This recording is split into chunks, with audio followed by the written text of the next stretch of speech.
Vítejte u dalšího instruktážního videa. V tomto videu si vysvětlíme, co jsou to tokeny, jak je můžete získat a k čemu tokeny potřebujeme. V první řadě si tedy řekněme, jak můžeme tokeny získat. Na výběr máme ze dvou možností. Buď si můžeme tokeny koupit samostatně v OneCoin Exchange za cenu aktuálního kurzu. Později se podíváme a názorně si ukážeme, jak můžeme tokeny zakoupit, a nebo v rámci aktivačních balíčků, což je pro nás rozhodně ta výhodnější varianta, protože hodnota tokenů ze všech aktivačních balíčků je vždy 10 centů za token. Naopak nákupní cena volných tokenů je vždy závislá na daném kurzu a zpravidla bývá vždy vyšší. Za chvíli se také podíváme na to, kde si můžeme zjistit aktuální kurz tokenů. Nyní si ale pro začátek a pro lepší pochopení povíme, k čemu vlastně nám ty tokeny slouží, k čemu vlastně ty tokeny potřebujeme. Tokeny potřebujeme k tomu, abychom se prostřednictvím takzvané těžby a získali z těchto tokenů OneCoiny, čili samotnou kryptoměnu, se kterou potom můžeme buď dále obchodovat, nebo za ní kupovat další produkty dle svého výběru, anebo si je ponechat a vyčkávat na další vývoj kurzu. Tak, my se momentálně nacházíme na hlavní straně OneCoin virtuální kanceláře. Vidíme zde jednotlivá políčka, ale nás zajímají momentálně tokeny, takže klikneme na políčko Total Tokens a vysvětlíme si, co v této sekci můžeme vyčíst, nebo co v této sekci máme za informace. Jsou zde důležité informace a jedna z nejdůležitějších je, že zde máme napsáno, jaký máme počet volných tokenů, které máme již k dispozici, a jaký máme počet, to je druhý, vlastně na druhém řádku, jaký máme počet tokenů, které máme zmrazeny. Na třetím řádku pak máme udáno, jaký počet tokenů jsme již vložili do těžby, čili jaký počet tokenů jsme již dali do těžby proto, abychom získali kryptoměnu. Vrátím se k druhému řádku. Zmínila jsem, že druhý řádek udává, jaký počet tokenů máme ještě blokován. Toto je důležitá informace, protože všechny zakoupené tokeny, a ať už jsou to tokeny z balíčku nebo samostatně, jsou v případě balíčků v prvních 60 dnech a v případě samostatně koupených tokenů po dobu 30 dnů zmrazeny pro další manipulaci. To je nezbytné pro zaručení, zejména pro zaručení stability kurzu. Datum, dokdy jsou ty datumy zmrazeny, vždycky vidíme v transakční historii. Takže na tomto příkladu bylo zakoupen balíček Starter. V balíčku Starter je obsaženo 1000 tokenů. Balíček byl zakoupen 1.7.2015 a tokeny jsou tudíž blokovány 2 měsíce, což je do 23. nebo po dobu 60 dnů, což je do 23.9.2015. Jak už jsem zmínila, že je to nezbytné pro zaručení stability kurzu, toto však není jediný nástroj, který firma používá k tomu, aby zaručila menší kolísání kurzu směrem ať už nahoru nebo zejména dolů. Dalším nástrojem, jak firma zajišťuje toto kolísání, je takzvané dělení, split anglicky, a k němu dochází vždy, jakmile token dosáhne hodnoty 21 centů za minci. Ale co je to split a jak probíhá, si podrobněji řekněme opět v dalším samostatném videu o splitu. Nyní bych vám chtěla říct velice důležitou informaci, a to, že každý aktivační balíček, vyjma balíčku Tycoon, má nárok na 1 dělení. Balíček Tycoon pak dokonce na 2 dělení. A pokud své tokeny nedáte do těžby dříve, než dojde k nejbližšímu splitu, čili k nejbližšímu dělení tokenů, počet vašich tokenů z balíčku se vám zdvojnásobí. A v opačném případě, na split ztratíte nárok. Záleží proto na vás, jak se rozhodnete se svými tokeny naložit a zda se rozhodnete počkat na split, anebo se rozhodnete dát své tokeny do těžby ihned. Já vám velmi doporučuji podívat se na samostatné video o těžbě, abyste si potom na základě těchto informací zvolili pro sebe tu správnou strategii. Ono je to totiž také tak, že s celkovým přibývajícím množstvím těch vytěžených OneCoinů stoupá obtížnost těžby OneCoinů a to pro nás znamená, že se vzrůstající obtížností musíme pak vydat více tokenů k tomu, abychom získali jeden OneCoin. A je proto důležité, abychom zvážili, jak s těmi našimi tokeny naložíme. Zda budeme čekat na ten split, anebo je dáme z tohoto důvodu do těžby okamžitě. My můžeme i tokeny, které přesto všechno, že máme tokeny stále ještě zmrazeny, my už je můžeme do té automatické těžby vložit. Já vám později ukážu, jak tokeny do těžby vložíme a jakmile vlastně doběhne datum zmrazení, oni jsou automaticky dány do té těžby a zhruba po 30 dnech, momentální doba těžby je 30 dnů, takže zhruba po těch 30 dnech nám potom na účtě přistanou OneCoiny.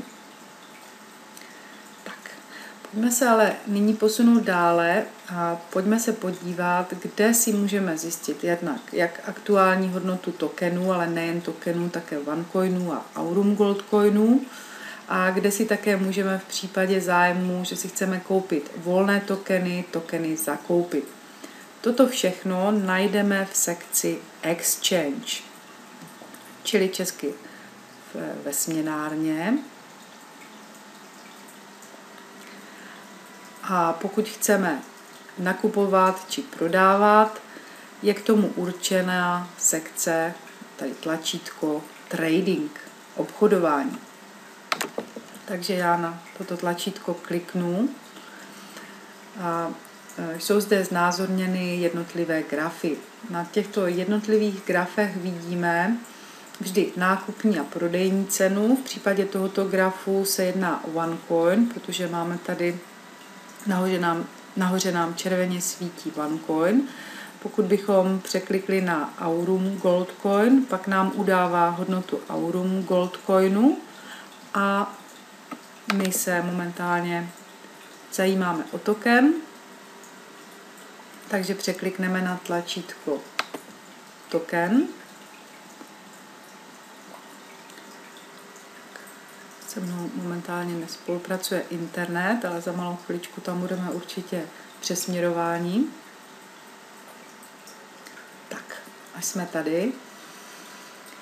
Takže vlevo vidíme graf s vývojem tokenů v jednotlivých dnech. A vidíte tady 7., 10., 11., 16., 17. A zde vidíme split barometr. Je to barometr, který nám ukazuje zhruba, za jak dlouho dojde k dělení. Možná jste si všimli, že tady na znázorněném grafu je křivka, která ukazuje prudce dolů. Není to proto, že by došlo k takovému poklesu kurzu, ale je to právě proto, že v daný den dosáhla hodnota tokenu 21 centů, čili barometr byl na 100% a došlo k dělení. A všechny tokeny vlastně z balíčku se podělily, jednotlivé balíčky se lidem znásobily a hodnota spadla z těch 21 centů zpátky na 10 centů. Tak to si vždy můžete ověřit a podívat se, na jakém procentuálním stupni barometr je a podle toho se také rozhodovat, jak s tokeny naložíte. Jsem vám slíbila, že si v tomto videu ukážeme, jak nakoupit token, volný token, teda token, který není součástí vzdělávacího balíčku. A k tomuto musím sjet trošičku níže. Máme tady políčko Place Order, to znamená umístit objednávku. A pokud se tedy rozhodneme, že chceme zakoupit token, vpravo se můžeme podívat na aktuální hodnotu, čili vidíme, že nákupní hodnota tokenu je 11 centů a pokud bychom token chtěli prodat, pak 0,105 centů. Zvážíme, zda je to pro nás výhodné. Momentálně ještě stále není až tak nevýhodné nakoupit token i samostatně. Horší to bývá, když potom barometr stoupá nahoru a token šplhá třeba k 20 centům. Tam už bych vám za sebe opravdu nedoporučovala takto kupovat tokeny, protože byste je kupovali mnohem dráž než v rámci aktivačního balíčku. Pojďme se ale nyní podívat, jak bychom v případě zájmu udělali si objednávku, koupili tokeny. Takže po kliknutí na tlačítko BIT se nám objeví tabulka, do které my napíšeme požadované množství tokenů, které chceme koupit. Minimální počet kupovaných tokenů je vždy 50. Předpokládejme, že máme zájem o koupi 100 tokenů k aktuální dnešní ceně 11 eurocentů. Celková hodnota z objednávky činí tedy 11 euro. A pak už je požadováno jenom vaše transakční heslo. Já tedy heslo vložím a objednávku učiním. Přišlo mi tady hlášení, že moje objednávka byla akceptována. A já jsem si své tokeny v tuto chvíli zakoupila. Jak vidíte, je to velice jednoduché. A ještě jednou na tomto místě bych ale chtěla zdůraznit, že kupovat tokeny tímto způsobem má smysl pouze zpravidla bezprostředně po dělení, kdy kupujeme opět od té počáteční hodnoty tokenu 10 centů.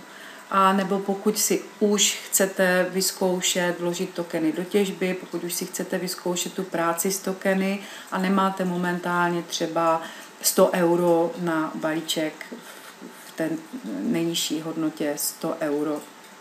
V jiném případě vždy nakupujete za vyšší cenu, než je token z balíčku. Pokud se rozhodnete pro koupi vzdělávacího balíčku, který tokeny již obsahuje, a obsahuje tokeny samozřejmě v odpovídající množství dle ceny daného balíčku, pak si můžete tyto tokeny zakoupit opět dvěmi způsoby.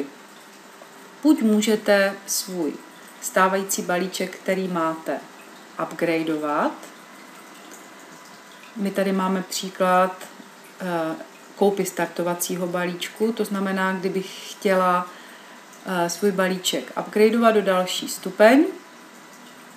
Pak je to balíček Trader, z něho plynou samozřejmě nejen tokeny, ale další také výhody, co se týká kompenzačního plánu, ale v tomto videu bychom překročili rámec tohoto videa, takže pokud máte zájem zde o bližší informace, pak si najděte odpovídající video. A pokud bychom tedy chtěli koupit tokeny v rámci tohoto balíčku například, pak opět téměř jako v každém e-shopu bychom klikli na tlačítko Upgrade.